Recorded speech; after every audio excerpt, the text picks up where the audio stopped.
The Industrial Development Corporation has pledged to invest 40 billion rand into the manufacturing sector. Adcorp Ingram has also pledged to invest over 80 billion rand into the sector, this following years of contraction within the manufacturing sector. Minister of Economic Development Ibrahim Patel says the local manufacturing sector contributes less than 12% to GDP compared to 28% in China. Patel has encouraged local manufacturers to trade with countries on the continent. Africa is really the opportunity.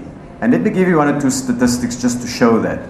Of South Africa's exports to the rest of the world, manufactured exports to the rest of the world, 40% of it goes to the rest of Africa, to our neighbors, to our continent.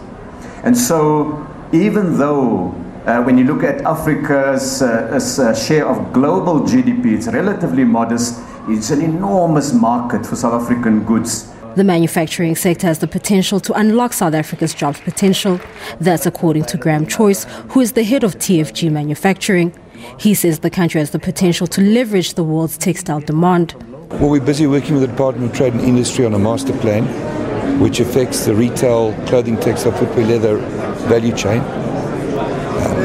It's an investment and an opportunity to engage on some of the challenges and a way of unlocking the massive opportunity in creating a far larger clothing, textile, footwear, leather industry in our country.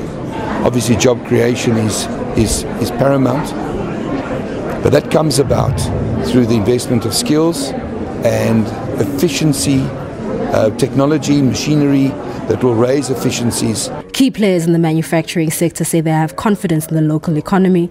They are calling for more collaboration between the private and public sector. This as the Local Purchasing Managing Index, which measures the health of the sector, shows that the manufacturing sector is in trouble.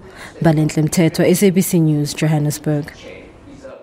Let's take a look at how markets performed today. The JSE All-Share closed the week in the red as global risk-off sentiment continued to affect markets negatively. This despite the fact that while US growth again exceeded expectations. And US GDP growth for the third quarter came in at 3.5%, much lower than the previous quarter's 4.2%, but a bit higher than the predicted 3.3%. Now signs that the US economy is still performing very strongly. Here's a look at your main financial indicators.